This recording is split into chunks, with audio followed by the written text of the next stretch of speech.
1538. L'actualité tout autour de la Méditerranée. 1538 Méditerranée. Pollution, Éducation, santé, Algérie, Maroc, Tunisie, travail, migration, amour, Liban, Syrie, Espagne, Grèce, Croatie. 1538, des clés pour comprendre et agir en Méditerranée. Bonjour à toutes et à tous, ravi de vous retrouver pour cette nouvelle émission de 1538 Méditerranée sur les ondes de Radio Grenouille, l'émission qui tourne son regard du côté de la mer en allant à la découverte de ce qui se passe au Maghreb, mais aussi au Moyen-Orient et chez nos voisins d'Europe du Sud. Au micro, Colline et Hélène. Bonjour Hélène. Bonjour. Comme chaque mois, nous revenons sur les grands enjeux des sociétés méditerranéennes à travers les dossiers traités sur notre magazine d'information en ligne www.1538mediterranee.com et grâce au travail de nos correspondants partout dans la région. La semaine dernière, nous avons publié sur le site un dossier spécial logement indigne autour de la Méditerranée, des articles et des reportages pour informer sur ces situations à Marseille, Istanbul ou Benghazi en Libye, mais aussi pour présenter des initiatives qui pourraient permettre à chacun et chacune de vivre dans un logement sécurisé et sain, avec des exemples à Beyrouth et à Rome. La problématique fait évidemment écho au 5 novembre à Marseille. Et oui, il est 9h passées de quelques minutes ce 5 novembre 2018 et 2 immeubles de la rue d'Aubagne dans le centre-ville de Marseille s'effondrent. 8 personnes décèdent et depuis, partout dans la ville, on évacue des immeubles qui s'effritent, où les fissures sont légion. 40 000 logements insalubres dans la ville selon les estimations. Des estimations qui ne datent pas du drame, puisqu'un rapport le mentionnait en 2015 déjà, le rapport Nicole. Ce matin, nous recevons Kauter Ben Mohamed. Bonjour Kauter. Bonjour Colline, bonjour à tout le monde. Alors, merci de me donner la parole. Vous avez créé donc après le 5 novembre l'association Marseille en colère. Pouvez-vous revenir sur les missions de cette association ? Écoutez, au lendemain de cette catastrophe, effectivement, au départ, nous nous étions organisés parce que nous pensions que nous avions que 2 immeubles effondrés à gérer avec un immeuble et demi déconstruit. Et sauf qu'aujourd'hui, nous en sommes à près de 2017 personnes évacuées. Et comme vous l'avez dit, ce n'est pas une estimation, c'est un rapport officiel, un rapport d'État qui fait état en 2015. Et malheureusement, on est presque sûr qu'il y en a un peu plus que 40 000 aujourd'hui, qu'il y a 40 000 familles qui vivent dans des logements insalubres à Marseille. Donc, l'émission de Marseille en colère, dont les fondateurs sont les personnes concernées, à savoir les familles de victimes qui sont décédées le 5 novembre dans l'effondrement d'immeubles, les sinistrés de la rue d'Aubagne, les sinistrés hors rue d'Aubagne et les victimes du mal logement à Marseille, qui au départ, quand elles se sont engagées, étaient juste des victimes du mal logement et qui ont été entre-temps toutes évacuées pour cause de logement plus qu'indigne, puisqu'ils étaient en danger, qu'il y a des arrêtés de péril imminent et graves depuis la création de l'association il y a 1 mois, qui ont été décrétés par la ville. Donc aujourd'hui, Marseille en colère se veut être un acteur actif, et un interlocuteur actif des pouvoirs publics et des instances de terrain, et elle veut surtout accompagner les initiatives individuelles et collectives, soutenir toutes les personnes qui sont en situation de précarité dans leur logement, qui sont en situation d'urgence dans leur logement pour accéder à un logement digne et se mettre en sécurité physique surtout. Et les principales difficultés des délogés que vous rencontrez aujourd'hui, c'est quoi ? Écoutez, je vais vous donner un exemple très concret. Ce week-end, à 3h du matin, j'ai une dame qui m'appelle qui était effondrée, et j'utilise ce terme de manière naturelle, mais qui veut dire beaucoup de choses. Elle était dans sa cuisine à la Caplette, parce qu'on se rend compte qu'aujourd'hui, malheureusement, ces difficultés dépassent largement le périmètre de l'hypercentre et du centre-ville de Marseille. Elle était en train de faire la cuisine comme n'importe quelle maman avec sa fille, avant de dîner. Elle met sa fille à la douche, elle revient, et le plafond s'effondre sur elle. C'est-à-dire qu'à 4 minutes près, il s'effondrait aussi sur la petite de 6 ans. Et elle m'a envoyé une vidéo que j'ai du mal à diffuser depuis que je l'ai, depuis 24 heures, parce qu'elle me déstabilise et elle montre l'urgence, si vous voulez, à elle seule. La petite fille, depuis le 9 décembre, sa famille est dans un appart-hôtel, et cette petite fille de 6 ans, tous les soirs, descend de son lit, dort à même le sol et se couvre de coussins parce qu'elle a peur que le plafond lui tombe dessus. Et pour jouer, c'est pareil, sa mère m'a envoyé des vidéos, elle a mis un carton et elle joue à l'intérieur du carton, elle met sa tête à l'intérieur du carton parce qu'elle a peur que le plafond lui tombe dessus. C'est ça la réalité. Aujourd'hui, on a 2000 personnes qui sont évacuées, Alors tout le monde, il y a des réunions en institution, en mairie, en préfecture. Nous, on a décidé à Marseille en colère de plus y aller, non pas par manque de respect envers ces institutions ou quoi que ce soit, c'est que tout le monde, depuis la première réunion institutionnelle que nous avons eue à mairie, tout le monde, y compris le ministre, qui est venu 2 fois à Marseille, se prête à dire que cette situation est unique à Marseille, qu'elle est unique en France. Et qu'aujourd'hui, personne, ni les pouvoirs publics locaux, ni le national, ni la Fédération nationale de l'assurance n'a débloqué de fonds exceptionnels pour répondre à cette crise qui est aujourd'hui sécuritaire, sanitaire et sociale. Et on ne peut pas reloger plus de 2000 personnes sur le compte des impôts marseillais qui ne suffit déjà pas, malheureusement, à répondre aux besoins des Marseillais. Donc tant qu'on n'a pas d'argent exceptionnel, et là je ne parle pas de la requalification, de la rénovation et de la construction nécessaire de logements sociaux. Non. Je parle de la prise en charge immédiate de la crise. Demain, ça fera 3 mois que les immeubles se sont effondrés, malheureusement, et on a de plus en plus de personnes délogées et on n'a pas un centime qui a été débloqué. Donc il est à craindre que si les pouvoirs publics, on a interpellé, nous, par lettre ouverte, le président de la République lui-même, ne prennent pas la mesure de cette situation. Nous, on considère qu'il faut des milliards sur la table et non pas les 600 millions d'euros qu'a annoncé Martine Vassal en convention tripartite entre l'État, la mairie et la métropole. Il faut des milliards sur la table pour combler à toutes ces défaillances, à toutes ces politiques d'abandon qui sont menées depuis plus de 40 ans. Je veux dire, le système Godin, et je ne parle pas de Godin, je parle d'un système, la majorité municipale qui est entretenu, et ils ont reçu en héritage du système de fer qu'il y avait avant. Moi, je suis née dans le bidonville de Marseille, je ne suis pas née en 1995, je suis née en 1977, donc, et ma mère y était avant. Donc il y a un abandon de la politique municipale, entre autres, au niveau du logement, mais pas que, des populations précaires, des populations populaires, etc., et des quartiers populaires qui datent depuis plus de 50 ans, et on ne pourra pas pallier à ça s'il n'y a pas des milliards sur la table, mais en même temps que ces millions d'euros sur la table, mais en même temps, nous, il nous semble, parce que justement, on est sur le terrain toute la journée, que la seule chose qui peut mettre en sécurité physique et émotionnelle toutes ces familles qui sont délogées, en plus des 40 000 autres qui vivent dans le mal logement, c'est la réquisition des logements vides et dignes. Parce que si on ne réquisitionne pas les appartements, Monsieur le ministre a fait un effort.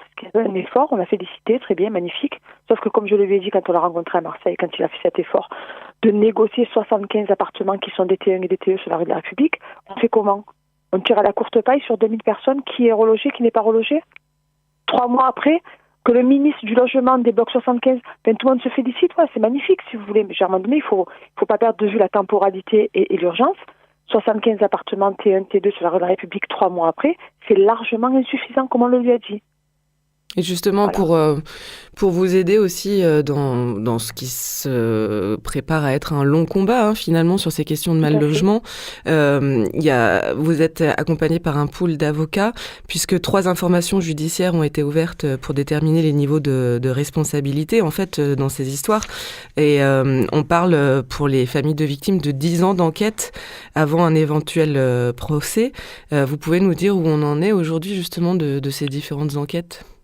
Alors, il faut, le pool d'avocats, très bien de le dire, les 3 enquêtes qui ont été ouvertes le sont dans le cadre des enquêtes des effondrements d'immeubles de la rue d'Aubagne, et donc ces 3 instructions le sont uniquement dans ce cadre-là. Et ce qui est important à préciser pour tout le reste de Marseille, je veux dire que on a la chance d'avoir, franchement, c'est une vraie chance qu'au-delà d'avoir ce pool d'avocats pluridisciplinaires qui est super compétent, super engagé, super réactif, on a la chance d'avoir 3 juges d'instruction qui sont d'une intégrité. Et franchement, on est super content de les avoir eux et pas d'autres dans le cadre de cette instruction, et que par exemple on a eu des gens hors périmètre, des locataires hors périmètre de la rue d'Aubagne qui ont été mis en danger par leurs propriétaires, qui sont des marchands de sommeil avérés, et que donc le pool d'avocats a aussi fait porter plainte, a demandé aux personnes concernées, à ces locataires, de porter plainte pour mise en danger de la vie d'autrui, et que de fait, il y a d'autres instructions en dehors de la rue d'Aubagne qui sont aujourd'hui engagées pour protéger la population qui est victime des marchands de sommeil et de l'immobilisme des pouvoirs publics, puisqu'il n'y a des marchands de sommeil en France, à Marseille et ailleurs, que parce que le maire qui a l'autorité d'avoir ce qu'on appelle le droit de police, et donc qui a obligation de mettre en sécurité les immeubles qui sont en péril ou qui sont en danger pour mettre en sécurité la population. Donc aujourd'hui, l'instruction concernant la rue d'Aubagne suit son cours. Je cite les avocats, nous n'avons rien à reprocher. Effectivement, c'est une instruction qui va être longue vu les responsabilités qui sont mises en cause, à savoir les pouvoirs publics. Il faut rappeler que le 63 appartenait à la ville de Marseille, via Marseille Habitat, et que le 61 aussi, qui était adjacent, appartenait aussi à Marseille Habitat. Donc, bien sûr, il y a des expertises qui sont en cours. A priori, l'instruction n'est en retard absolument rien du tout. Tout est fait comme il faut. On est super contents. Il faut rassurer les familles de victimes. Ça va être long, certes, mais c'est bien instruit. Il y a des juges qui sont super compétents et super intègres sur l'affaire. Il y a un pool d'avocats et d'autres avocats, parce que le pool d'avocats n'a pas en charge toutes les affaires de toutes les familles, mais on a 4 sur 8, c'est déjà, ça veut dire c'est beaucoup de choses.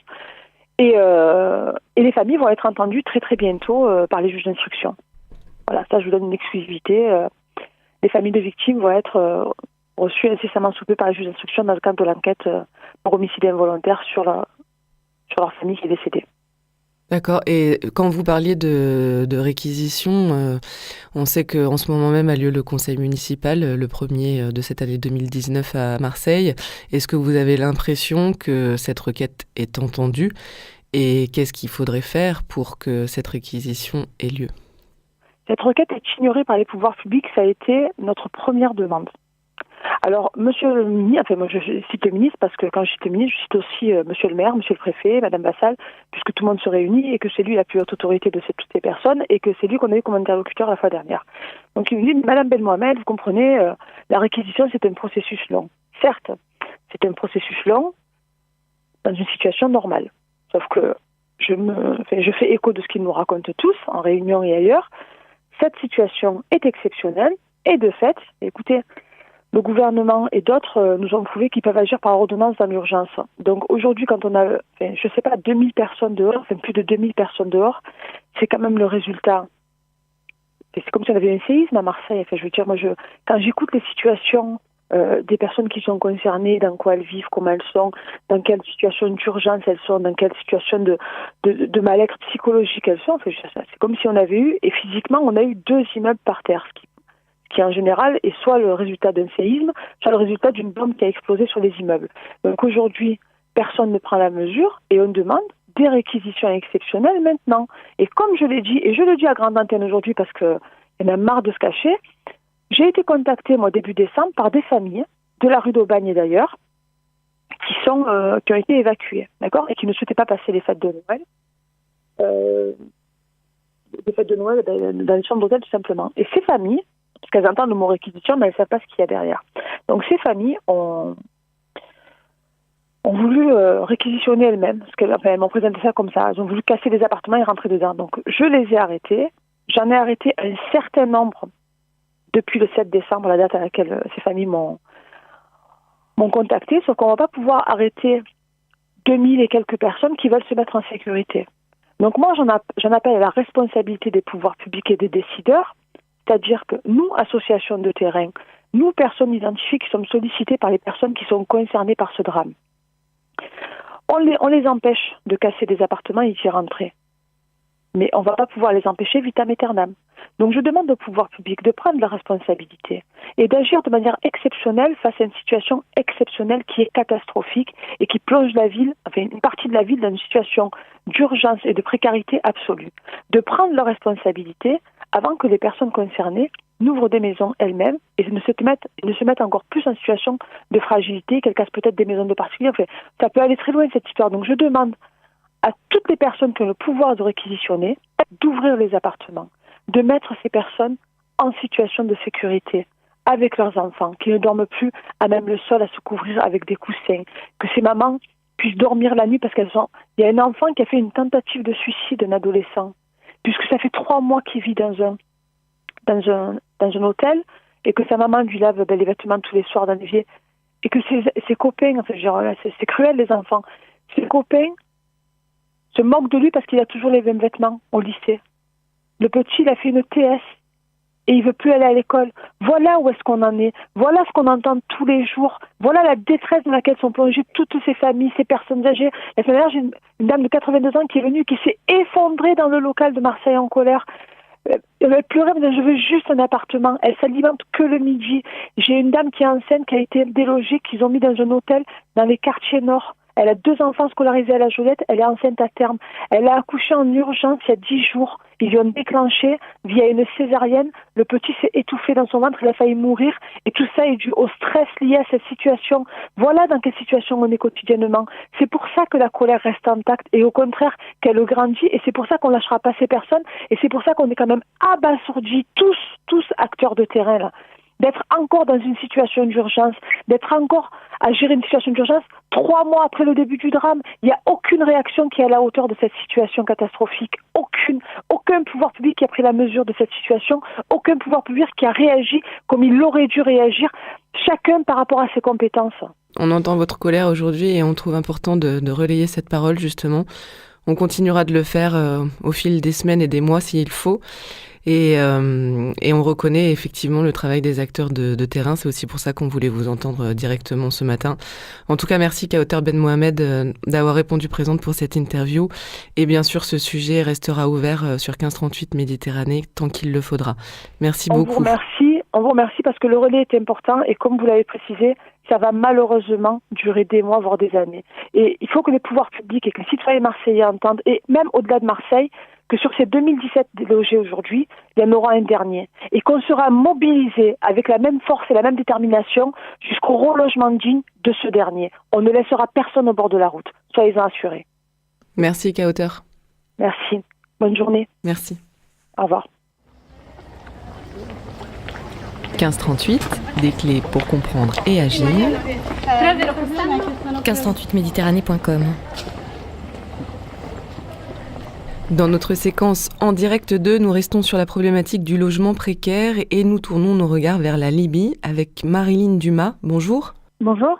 Vous êtes aujourd'hui installée en Tunisie, mais vous avez vécu en Libye pendant plusieurs années en tant que correspondante pour de nombreux médias. Et récemment, vous êtes retournée à Benghazi, dans l'est du pays. Pourquoi vous avez voulu retourner là-bas ? Alors moi, je ne dirais pas que j'ai choisi, que j'ai voulu retourner à Benghazi. Je vais à Benghazi et partout en Libye dès que j'ai un visa. Et c'est surtout la question des visas qui, en fait, dicte un peu mes choix. Donc, comme le pays est divisé en 2 autorités, en fait, il faut soit demander un visa du côté de l'ouest, soit de l'est. Et cette fois, je l'ai eu pour aller à Benghazi. Donc, j'ai pas hésité parce que je n'y étais pas allée depuis avril 2017 et entre-temps, la guerre là-bas s'était terminée. Donc, la situation avait beaucoup changé. Donc, j'étais très curieuse de voir comment ça se passait pour les habitants de Benghazi suite à cette nouvelle paix. Et justement, sur la problématique du logement, quand on a abordé ce sujet, vous avez tout de suite dit il y a une histoire à raconter à Benghazi, puisque en fait, une partie de la ville a été détruite. Et finalement, en fait, aujourd'hui, se pose la question de réintégrer les logements ou pas. Alors voilà, donc pour refaire un peu de contexte, en fait, ce qui s'est passé à Benghazi, c'est que en 2014, une guerre a éclaté entre les forces du maréchal Haftar et des groupes révolutionnaires alliés à des groupes djihadistes. Cette guerre a duré plus de 3 ans.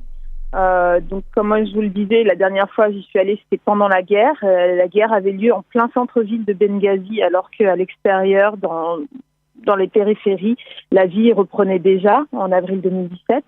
Là, quand j'y suis allée, donc la paix était revenue partout dans la ville. Mais effectivement, les habitants du centre-ville, donc qui était le quartier le plus détruit, car ça a été le dernier quartier à tomber aux mains de Khalifa Haftar, avaient du mal à rentrer chez eux. En fait, c'est très impressionnant quand on marche dans les rues de ce quartier, qui était un quartier historique, en fait, où il y avait beaucoup d'animations, où Nicolas Sarkozy et David Cameron étaient venus fêter la Révolution en septembre 2011.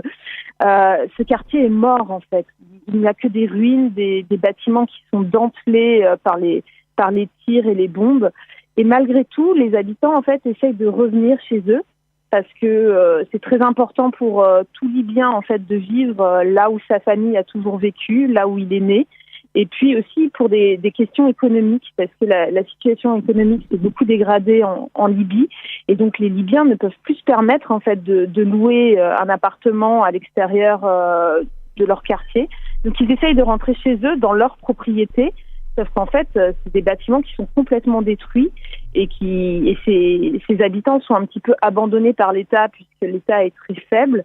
Donc ils essayent tant bien que mal d'essayer de réparer leurs appartements comme ils peuvent. Mais moi, ce qui m'a choquée, et c'est pour ça que j'ai voulu absolument faire cet article, c'était en fait les conditions de sécurité, puisque les habitants reviennent dans leurs immeubles et ils refont comme ils peuvent leurs appartements, mais on ne sait pas quel est l'état des fondations des immeubles, s'ils ne menacent pas de s'écrouler, etc.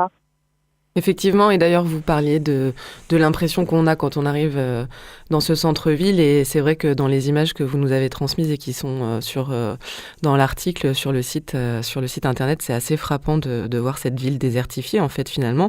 Et c'est vrai que ce qui est frappant dans les témoignages que vous avez récoltés, c'est justement qu'ils attendent plus rien de leur gouvernement aujourd'hui. Ils ont décidé de rentrer chez eux coûte que coûte, finalement. Voilà, alors je dirais que c'est un petit peu maintenant culturel en Libye, c'est-à-dire que les habitants ont conscience qu'avec un État qui est divisé en deux en Libye, surtout donc le gouvernement qui est en charge de l'Est libyen où se trouve Benghazi, finalement c'est un gouvernement qui n'est pas reconnu par la communauté internationale. C'est un gouvernement qui n'a aucun moyen, aucun budget. Donc en fait, il ne peut pas faire grand-chose effectivement pour les habitants. Donc c'est devenu de toute façon depuis la révolution un petit peu culturel ou disons habituel pour les gens de se dire je ne peux pas compter sur mon État, sur mon gouvernement, il faut que je me débrouille tout seul. Donc voilà, ils s'arrangent pour essayer d'emprunter à gauche, à droite, de demander aux familles un peu d'argent ou alors économiser, faire les travaux petit à petit en fait au fur et à mesure qu'ils ont de l'argent. Et puis, malgré tout, ils espèrent qu'un jour, quand l'État libyen sera un peu plus stabilisé, ils auront peut-être des dédommagements ou quelque chose qui leur permettra de leur rembourser. Mais en attendant, ils ne comptent que sur eux et sur leurs proches. Et vous, en tant que journaliste sur place, comment vous exercez votre métier ? Parce que le but, c'est aussi de nous expliquer un petit peu les coulisses du travail de journaliste. Et là, justement, en Libye, on peut se poser la question un petit peu de quelles sont les conditions. Est-ce qu'il y a encore des journalistes qui sont installés en Libye et qui témoignent ? Expliquez-nous un petit peu la situation. Alors sur les conditions, en tout cas là de ce reportage, moi j'ai été extrêmement surprise parce que la dernière fois que je suis en 2017, quand je suis allée la dernière fois à Benghazi, c'était très compliqué de parler aux gens. On les sentait un petit peu inquiets. Bon, c'était la guerre en fait, donc parler à des journalistes, parler publiquement, c'était forcément d'une manière ou d'une autre, prendre parti, soit dénoncer des groupes djihadistes, soit critiquer un petit peu Khalifa Haftar. Et je sentais dans mes rencontres avec ces gens-là qu'ils étaient gênés, qu'ils n'avaient pas envie de prendre parti, qu'ils attendaient que les choses se terminent. Là, cette fois, donc c'était au mois de décembre, il y a 2 mois, et les gens avaient la parole beaucoup plus libérée. On les sentait plus en paix. Typiquement pour cet article sur la reconstruction, les gens étaient ravis qu'on raconte qu'on leur donne la parole, qu'on leur laisse exprimer leurs difficultés, qu'on leur laisse parler aussi de leurs espoirs, parce que bien sûr, ils espèrent rentrer chez eux, reprendre une vie normale et bénéficier d'une sécurité comme dans n'importe quel pays. Donc là, cette fois-ci, c'était beaucoup plus facile que les fois précédentes. Mais bon, tout dépend un peu de la situation en Libye. Après, pour répondre à votre question sur donc les journalistes qui sont basés en Libye, alors côté étranger, il n'y a plus beaucoup de journalistes étrangers qui sont basés en Libye. Il n'y a que les agences de presse comme l'AFP ou Reuters, par exemple. De toute façon, moi, quand je suis arrivée en Libye à l'époque, en 2012, il y avait déjà pas beaucoup d'étrangers, pour être honnête. Ensuite, il y a quand même les journalistes libyens que je voudrais saluer parce qu'ils font un travail fou. Ils prennent des risques assez forts parce qu'ils sont, comme dans tous les pays, c'est toujours les journalistes locaux en fait qui prennent le plus de risques parce que eux ils sont soumis à des pressions, leurs familles sont soumises à des pressions. Et puis du coup comme on parle de journalistes, je voudrais quand même vous rappeler qu'il y a un journaliste libyen, un photographe qui est mort à Tripoli il y a à peine 3 semaines je crois. Donc voilà, c'est encore compliqué de pratiquer cette profession en Libye et surtout pour les locaux. Merci en tout cas de vous témoigner de cette situation. Et puis pour les auditeurs, si vous voulez lire le reportage de Marilyn Dumas et Mathieu Galtier à Benghazi sur cette question du logement, il est sur le site internet www.1538mediterranee.com. Merci Marilyn pour votre travail. Et c'est toujours utile de rappeler quel est le rôle des journalistes et comme vous l'avez fait, des journalistes locaux aussi. On en parle trop peu. Merci. Merci. Au revoir. Les dossiers 1538 Méditerranée. Vous êtes bien sur Radio Grenouille avec 1538 Méditerranée. Dans cette dernière partie de l'émission, nous revenons chaque mois sur un dossier traité par la rédaction et qui reste d'actualité. Ce mois-ci, nous souhaitons vous parler de la frontière entre la France et l'Italie. C'est par les chemins de montagne que de nombreuses personnes décident de poursuivre la route de l'exil une fois passée la Méditerranée. Mais le périple est dangereux, d'autant plus en ce moment. Dans sa page Méditerranée, le Ravi publie ce mois-ci le portrait d'un guide de haute montagne à la retraite que j'avais rencontré à Marseille. Il se nomme Alain Mouchet. Il fait partie de ces guides de montagne natifs de Briançon qui apportent aide et secours aux jeunes migrants en grande difficulté au niveau de 2 cols vertigineux. Ces 2 cols, le col de l'Échelle et le col du Mont-Genèvre, représentent des frontières naturelles entre les 2 pays. On l'écoute. Alors pourquoi cet engagement ? Eh bien, oui, tout simplement parce qu'on ne peut pas laisser des personnes en difficulté, dans des conditions difficiles l'hiver, avec la neige, des personnes qui sont très mal équipées, qui ne sont pas du tout habituées au froid, qui ne savent pas ce qu'est la neige. Voilà, donc c'est pour ça que nous avons décidé, aussi suite à l'accident d'un jeune, de Mamadou, qui a eu les 2 pieds gelés, et puis de son copain qui a eu les 2 mains gelées. Ils ont été amputés tous les 2. Donc c'est quand même assez dramatique, des jeunes qui ont 25-28 ans, de se retrouver pour un sans pied, pour l'autre quasiment sans main. Voilà, on ne voulait pas que ça se reproduise, d'où notre implication et notre volonté, véritable volonté d'aider ces gens quand ils arrivent en France. Nous ne sommes pas en contact avec les migrants, contact téléphonique ou autre, hein, on n'est pas en contact. Donc nous on attend, il y a des gens qui passent, il n'y a pas des gens qui passent.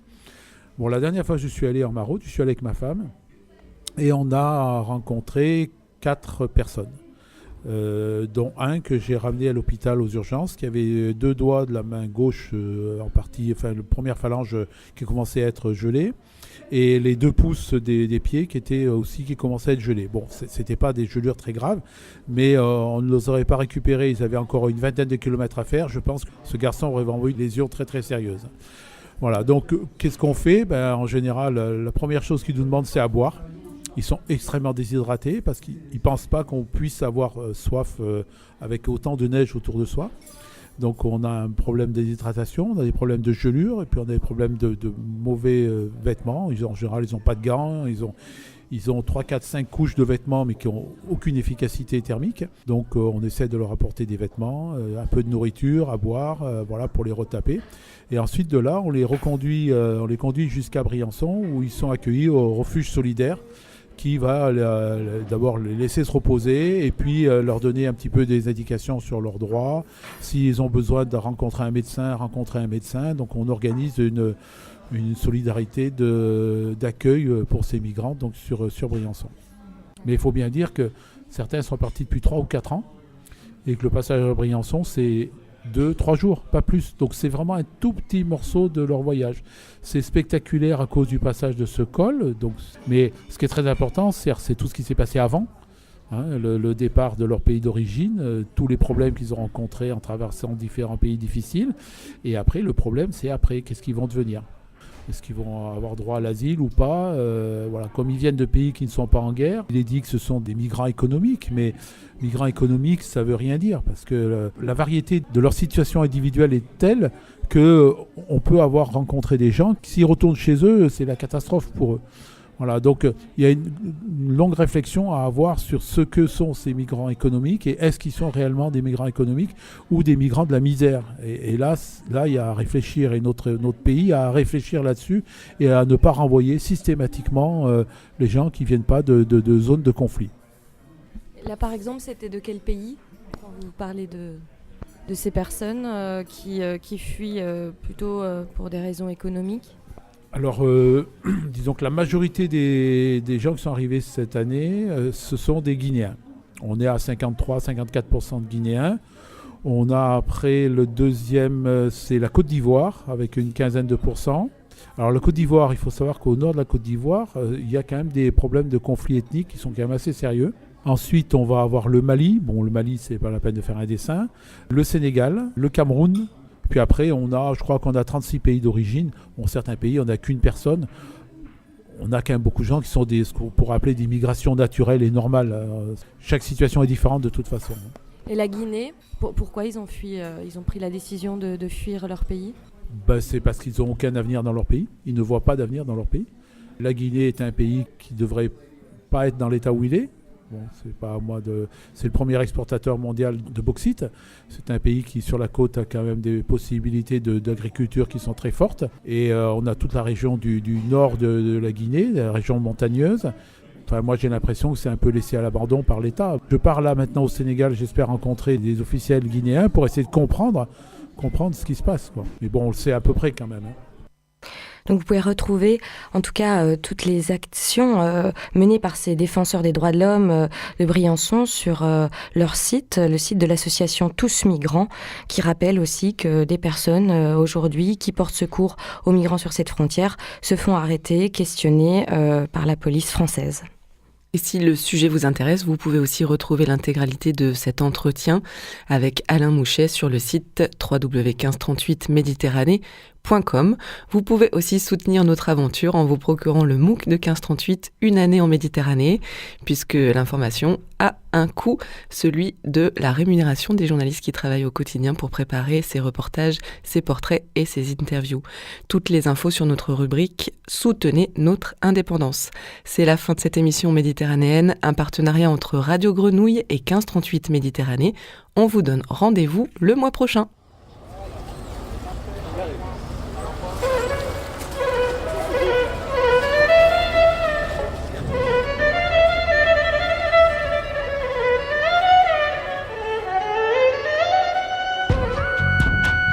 Pollution, éducation, santé, Algérie, Maroc, Tunisie, travail, migration, amour, Liban, Syrie, Espagne, Grèce, Croatie.